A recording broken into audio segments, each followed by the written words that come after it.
केंद्रीय गृहमंत्री अमित शहा यांनी आज नवी दिल्लीमध्ये नॉर्थ ब्लॉक इकडे नवीन मल्टी एजन्सी सेंटरचं उद्घाटन केलेलं आहे।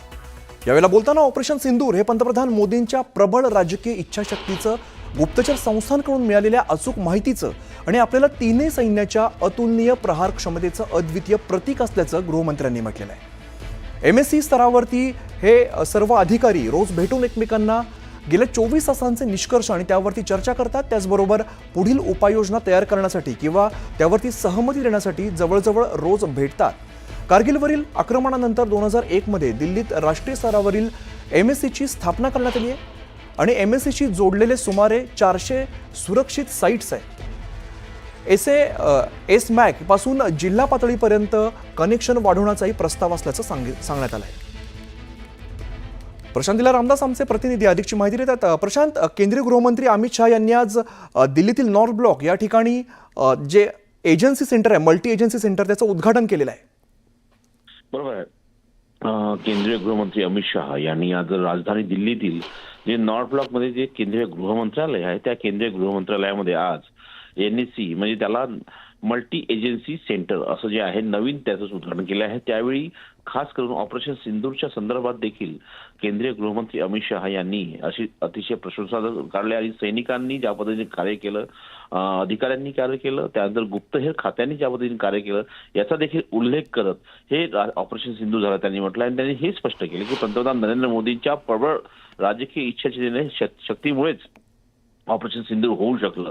पण सोबतच त्यांनी हे म्हटलंय की भारतातील गुप्तचर संस्था असो किंवा यांनी दिलेली अचूक माहिती ज्या पद्धतीने आपण 9 ठिकाणी हे ऑपरेशन सिंदूरच्या माध्यमातून पाकिस्तानमधले दहशतवादी केंद्र निस्त्राभूत केले, ते त्या संदर्भात देखील त्यांनी यावेळी उल्लेख केला आणि त्यांनी म्हटलंय की अधिकाऱ्यांच्या सहाय्याने, सैनिकांच्या प्रोत्साहनाने हे सर्व ऑपरेशन सिंधू उत्तमरित्या पार पडलं आणि महत्वाचं म्हणजे आज मॅक सेंटरच्या निमित्ताने त्यांनी हे प्रशंसा काढलेले आहेत। स्टुडिओ प्रशांत, धन्यवाद या सगळ्या सविस्तर माहितीसाठी।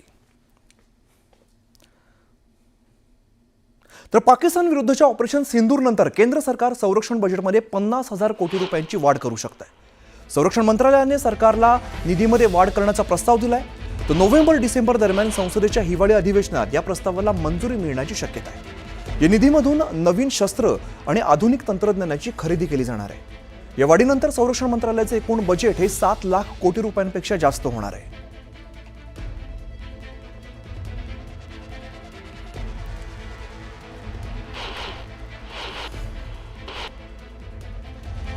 तर मागील 10 वर्षातील संरक्षण बजेट नेमकं कसं आहे आपण बघूया। 2025-26 साठी 6.81 लाख कोटी हे बजेट आहे। तर वर्ष 2024-25 साठी 6.21 लाख कोटी हे संरक्षण बजेट आहे। तर वर्ष 2023-24 साठी 5.93 लाख कोटींचं बजेट होतं। तसंच वर्ष 2022 आणि 23 साठी 5.25 लाख कोटींचं संरक्षण बजेट होतं। त्यापूर्वी 2021-22 साठी 4.78 लाख कोटींचं बजेट ठेवण्यात आलेलं होतं। तर वर्ष 2020 आणि 21 मध्ये 4.71 लाख कोटी याचं बजेट, संरक्षण बजेट हे ठेवण्यात आलेलं होतं। यापूर्वी 2019-20 साठी 4.31 लाख कोटींचं बजेट होतं। तर वर्ष 2018-19 साठी 4.04 लाख कोटी इतकं बजेट संरक्षणासाठी ठेवण्यात आलेलं होतं। यापूर्वीचं बघायचं झालं तर 2017-18 साली 3.59 लाख कोटी इतकं बजेट होतं। तर वर्ष 2016 आणि 17 साठी 2.58 लाख कोटींचं बजेट होतं आणि 2015 ते 16 साठी 2.46 लाख कोटी इतकं बजेट होतं। तर 14 आणि 15 सालासाठी 2.29 लाख कोटींचं बजेट ठेवण्यात आलेलं आहे।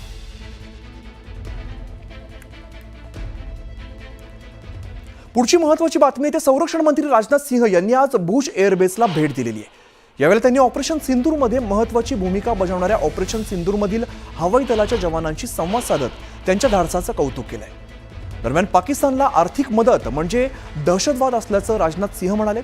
तर भारताने IMF म्हणजेच इंटरनॅशनल मॉनिटरी फंड समोर पाकिस्तानचा बुरखा फाडलेला होता। पाकिस्तानला IMFचा निधी देण्यास भारतानं जोरदार विरोध सुद्धा केलेला होता। मात्र तरी सुद्धा IMF कडून पाकिस्तानला $1 अरब चा निधी हा मंजूर करण्यात आलाय। त्यामुळे राजनाथ सिंह यांनी केलेलं हे विधान अतिशय महत्त्वाचं मानलं जात आहे।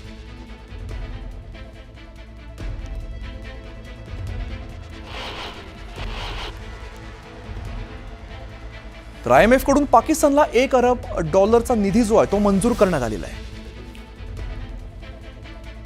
पाकिस्तानला 1.23 अब्ज अमेरिकन डॉलर्सचा दुसरा हप्ता देण्यात आलेला आहे.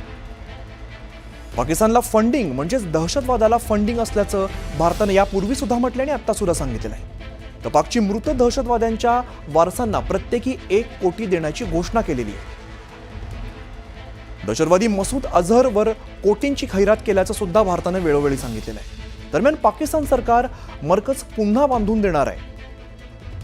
तर IMFचा पैसा दहशतवादी कारवायांसाठी वापरला जाण्याची शक्यता सुद्धा वर्तवण्यात येते. त्यामुळे भारत या सगळ्या गोष्टींना IMFचा निधी देण्यासाठी भारत विरोध करतोय.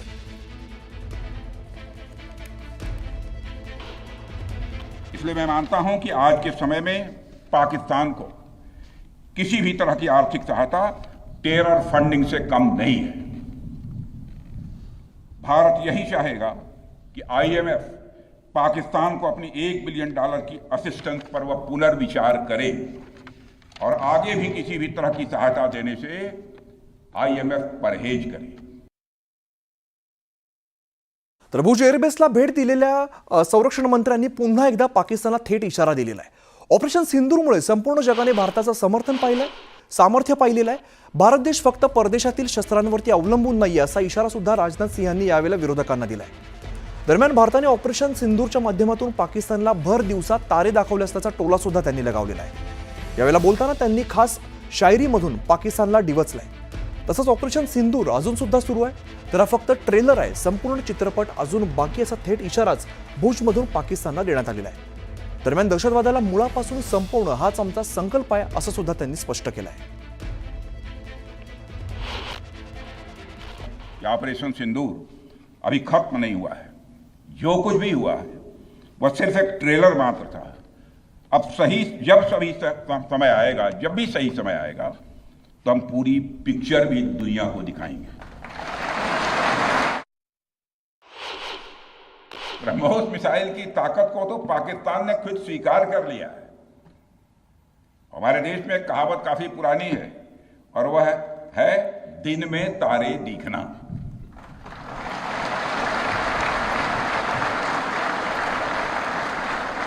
मगर भारत में बनी ब्रह्मोस मिसाइल ने पाकिस्तान को रात के अंधेरे में दिन का उजाला दिखा दिया है. रात के अंधेरे में दिन का उजाला दिखा दिया है. साथियों, अब यह स्पष्ट हो गया है कि पाकिस्तान में आतंकवाद और वहां की सरकार का चोली दामन का संबंध है. स्टेट और नॉन स्टेट एक्टर के बीच का नकाब अब पूरी तरह से उतर चुका है. अतः इस परिस्थिति में यदि वहां परमाणु अस्त्र, एटॉमिक वेपन रहते हैं तो इस बात की संभावनाओं को भविष्य में नकारा नहीं जा सकता कि कभी वो आतंकवादी तत्वों के हाथों में चले जाएं. ये सिर्फ भारत के लिए नहीं बल्कि पूरी दुनिया के लिए और पाकिस्तान की आम जनता के लिए भी एक गंभीर खतरे की बात होगी. यह कहना गलत नहीं होगा, जितनी देर में लोग नाश्ता पानी निपटाते हैं उतनी देर में आपने दुश्मनों को निपटा दिया.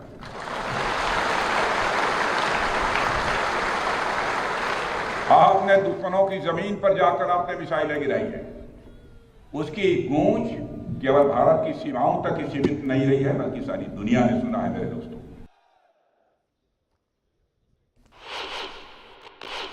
और आज स्थिति यह है कि भारत के फाइटर प्लेन बिना सरहद पार किए ही यहीं से उनके हर कोने तक सीधा प्रहार करने में पूरी तरह से सक्षम है. और पूरी दुनिया ने देख लिया है कि कैसे आपने पाकिस्तान की धरती पर मौजूद आतंकवाद के 9 ठिकानों को ध्वस्त कर दिया. बाद में की गई कार्रवाई में उनके अनेक एयरबेस भी तबाह कर दिए.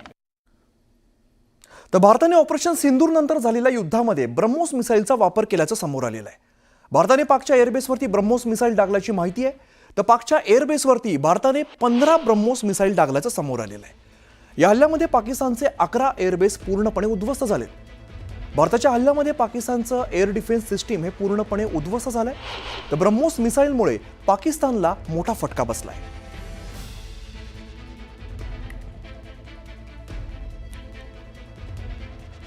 पाकच्या एअरबेसवरती 15 ब्रह्मोस डागल्याची माहिती समोर येते. आपण बघतोय ज्या पद्धतीने भारताने प्रत्युत्तर दिलं, यामध्ये 15 ब्रह्मोस डागण्यात आले. त्यापैकी ब्रह्मोसच्या हल्ल्यामध्ये पाकिस्तानचे 11 एअरबेस जे आहेत ते अगदी उद्ध्वस्त झालेले आहेत. पाकिस्तानची संपूर्ण एअर डिफेन्स सिस्टीम जी आहे ती यामध्ये पूर्णपणे उद्ध्वस्त झालेली आहे.